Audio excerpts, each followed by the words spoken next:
مصیبت میں سچا مددگار مولا مصیبت۔ بھائی کا دوسرا سوال کہ میں نے اس سے پہلے ایک لیکچر میں کہا تھا اخلاق اور حسن الخلق میرا ایک پورا ٹاپک تھا، اس میں نے کہا تھا اخلاق بڑا اہم چیز ہے اور اس کی بڑی اہمیت ہے، تو اخلاق کی ادر کے چونکہ عنوان اخلاق میں تھا اس لیے میں تفصیلات میں نہیں گیا۔ اخلاق کی اتنی اہمیت ہے کہ نبی اکرم صلی اللہ علیہ وسلم فرماتے ہیں روز قیامت میزان میں سب سے بھاری چیز جو وزن میں سب سے بھاری ہوں گی، ترازو جو تولے جائیں گے اعمال، سب سے بھاری چیز بڑھیں گی، وہ کیا حدیث میں آتا ہے؟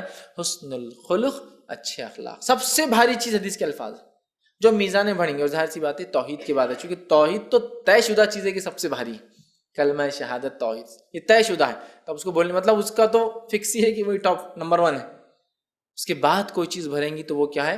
حسن الخلق، حسن الخلق، اچھے اخلاق۔ اسی طرح آپ صلی اللہ علیہ وسلم سے سوال کیا، آپ کی ایک زوجہ نے، آپ کی بیوی نے، کہ اللہ کے رسول جنت میں جانے کا سب سے زیادہ ریزن کیا بننے والی چیز ہے؟ تو کہا تقوی اللہ و حسن الخلق، اللہ کا ڈر اور اچھے اخلاق، اللہ کا ڈر اور اچھے اخلاق۔ جنت میں جانے کی سب سے زیادہ وجہ اللہ کا ڈر اور اچھے اخلاق ہے، ٹھیک۔ تیسری ایک روایت نبی اکرم صلی اللہ علیہ وسلم سے آپ کی ایک زوجہ جو محترمہ نے سوال کیا، جن کا نام جو ام سلمہ تھا رضی اللہ عنہ۔ اب ان کا سوال یہ اپنا ہی تھا لیکن بتایا نہیں کہ میرا ہے، چونکہ دوسرے ازواج سن لیں گی تو معاملہ بگڑ سکتا ہے، تو سوال کیا اللہ کے رسول ایک عورت ہے، اس کا ایک سے زیادہ شوہر تھے، مطلب ایک شوہر کا انتقال اور پھر اس نے دوسرا نکاح کیا، تو روز قیامت وہ کس کے ساتھ رہیں گی؟ ان کا سوال خود کا ہی تھا یہ، کہ تو ان کے ابو سلمہ، ان کے پہلے شوہر انتقال کر گئے تھے اور وہ بھی مسلمان تھے، بہت دیندار نیک انسان تھے، اور پھر ان کا نکاح اللہ کے رسول صلی اللہ علیہ وسلم سے ہوا تھا۔ اب ان کو یہ کشمکش تھی کہ جنت میں کس کے ساتھ رہوں گی، چونکہ آدمی کے ساتھ تو اس کی بیویاں جتنی بھی رہیں گی وہ سب اس کے ساتھ رہیں گی، وہ مسئلہ نہیں، 4 تھی پھر انتقال ہو گیا تو پھر اس نے اور ایک کر لیا تو سب رہیں گی، لیکن شوہر کے معاملے میں تو ایک کے ساتھ ہی رہیں گی نا کوئی، وہ اللہ کے رسول وہ کیسے رہیں گی، کس کے ساتھ رہیں گی؟ تو آپ نے فرمایا کہ وہ اس شوہر کے ساتھ رہیں گی جس کے اخلاق سب سے اچھے تھے۔ تو گویا روز قیامت اگر 2 انسان برابر ہے، جس کو عام زبان میں کہوں گا میرٹ لسٹ کے حساب سے دونوں کے پرسنٹیج سیم ہے، 12 میں دونوں کے برابر ہے، تو آپ کو معلوم کیا پرسنٹیج دیکھتے پھر 10 میں زیادہ کس کا تھا؟ 10th کے بھی دونوں کے برابر، تو کیا دیکھتے معلوم پھر آپ کو بورڈ کے اندر عمر کس کی زیادہ ہے، تو اس کو فرسٹ پریفرنس، مطلب 192 مارکس، دوسرا 192 نیچے کیوں آیا؟ اس کے 10th میں کم ہوں گے یا عمر کم ہے اس کی، سمجھ رہے آپ؟ تو کہا جس کے اخلاق اچھے ہوں گے۔ انہوں نے کہا اچھے اخلاق یہ ریزن بنے گا؟ تو اللہ کے رسول مسکرا کہا کہ تم اچھے اخلاق کو معمولی سمجھتی ہو، اچھے اخلاق سے وہ کام ہو جاتے ہیں۔ اور ایک روایت میں یہ الفاظ بھی ہے کہ انسان روزہ، نماز اور زکوٰۃ، یہ نفلی بات ہو رہی ہے، فرض نہیں، روزہ، نماز اور زکوٰۃ دے کر وہ مقام حاصل نہیں کر لیتا جو اچھے اخلاق سے کر لیتا ہے۔ تو اس کو آپ ہرگز ہی مت سمجھیے روزہ نہیں رکھتا، نماز نہیں پڑھتا، زکوٰۃ نہیں دیتا لیکن اچھے اخلاق سے جنت میں جائیں گے، نہیں۔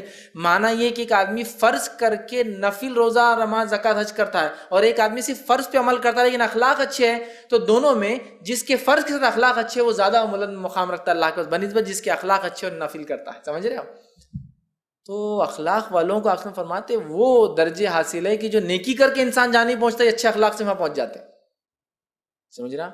اچھے اخلاق کا بہت بہت بہت بہت درجہ ہے، ہم کوشش کریں اپنے اندر پیدا کریں، لیکن اچھے اخلاق بہت عادتوں کی بات آتے ہیں، آپ آزما کے دیکھیے۔ نبی اکرم صلی اللہ علیہ وسلم نے ایک صحابی کو فرمایا، جنگ احد کا معاملہ ہے، ان کو ایک تیر آ کر سینے پہ لگا، انہوں نے سی کی آواز نکالی تیر لگنے سے، آپ نے فرمایا اگر تو سی کی آواز کے بجائے اللہ کی حمد و ثنا کر لیتا، ایک روایت میں اللہ اکبر کی، ایک روایت میں الحمدللہ کے الفاظ ہیں، تو پڑھ لیتا تو فرشتے تیرے کو ہاتھوں میں اٹھا لیتا، مطلب یہ جنگ کے دوران ہی اٹھا لیتے چونکہ فرشتے بھی تھے نا اس جنگ کے اندر، ہاتھوں میں اٹھا لیتے تجھے، ٹھیک ہے۔ اس سے ایک بات پتہ چلی، جب کسی کو مار لگے تو اللہ کا ذکر کرنا چاہیے، ٹھیک ہے۔ ٹھوکر لگ گئی، آپ کو مار لگ گیا، اب یہ عادت ڈالنے کی کوشش کیجیے اپنے نفس پہ، آپ مار لگا تو اللہ کا ذکر، کتنے دن لگتے ہیں آپ پریکٹس کر کے دیکھیے، نہیں ہوتا، عادتیں بہت مشکل سے آتی۔ ہمارے پاس مار لگتے کیا بولیں گے؟ مار لگتے ارے باپ رے، پہلے ابا کو یاد کرتے، حالانکہ ابا کچھ بھی نہیں کر سکتے، کچھ نہیں کر سکتے، ان کو خود مار لگا تو کچھ نہیں کر سکتے اپنے آپ کو، تو ہم کو کیا کریں گے، ہے نا۔ عورتیں رہی تو یہ تو معاملہ باپ کا جو ہوتا ہے لڑکوں کا رہتا، عورتیں تو اماں گئے، وہ ماں کو یاد کر رہی ہے اپنی، کوئی فائدہ نہیں اس سے، نہ اس کی ماں وہ تکلیف کو خود کی دور کر سکتی ہے نہ اس کی دور کر پائیں گی، ہے نا، ٹھیک ہے۔ اور اس کے علاوہ الفاظ استعمال کرتے ہیں، یہ عادت کیسے لگی ہم کو؟ بچپن سے، ہمارے باپ رے ارے مارے بولتے ہیں، لیکن اب اس عادت کو ڈالنے کو آپ کو پہلے مار لگیں گا تو آپ کو تو یاد ہی نہیں گا کیا بولنا، پھر آپ کو سوچنا ارے کچھ بولنا تھا، اگلی بار لگیں گا تو آپ کو لگتے لگتے یاد آئیں گا ارے بولنا ہے، تب بھی لفظ نہیں نکلیں گے۔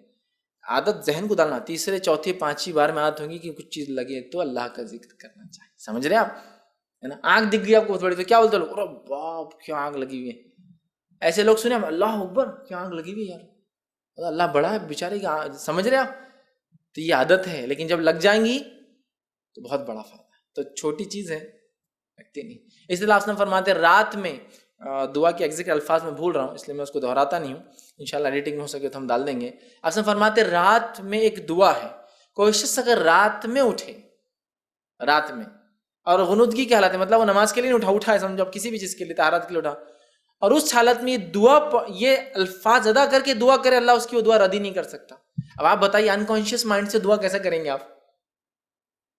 کانشیسلی نہیں, آپ اٹھے اس غنودگی میں دعا کرے, جو کریں گے آدمی نیند میں سے اٹھتے ہو دعا, اور یہ اس کے بعد یہ الفاظ ادا کریں گا تو اللہ اس کی وہ دعا قبول کر لیں گا جو اس کے بعد ادا ہوگی.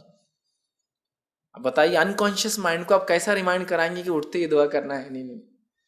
اگر یہ عادت جس کو لگ جائے تو بس پھر تو اس کا تو معاملہ ہی جو ہے وہ ہو گیا کہ اس کو عادت ہوگی. تو یہ بڑی بات ہے کہ انکانشیس مائنڈ سے بھی اللہ کا ذکر کیا جائے. کانشیسلی تو ہمارا حال یہ ہے کہ ہم جب ہوش میں ہوتے تو نہیں ہوتا, تو بے ہوشی کی حالت میں کہ اللہ کا ذکر ہوگا. سمجھ رہے آپ؟ جب آدمی ہوش میں اللہ کا ذکر کا عادی ہو تو بے ہوشی میں بھی وہ الفاظ وہی نکلیں گے نا اس کے منہ سے, اور جب ہوش میں بیکار کام کرے تو بے ہوشی میں وہی ہوتا ہے. تو اچھی عادتیں بہت محنت کا نتیجہ ہوتی ہے, یاد رکھیں. اسی لیے لوگ تعریف کرتے جب کسی میں اچھی عادت ہوتی ہے, کیوں؟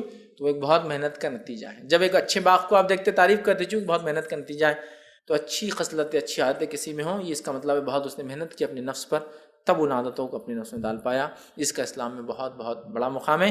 اس کی تفصیلات اگر دیکھنا ہے تو میرا ایک پورا لیکچر ہے حسن الخلق, اچھے اخلاق ہمارے اخلاق کیسے ہوں, اس میں میں نے بہت تفصیلاً اس عنوان کو ڈسکس کیا ہے. جی.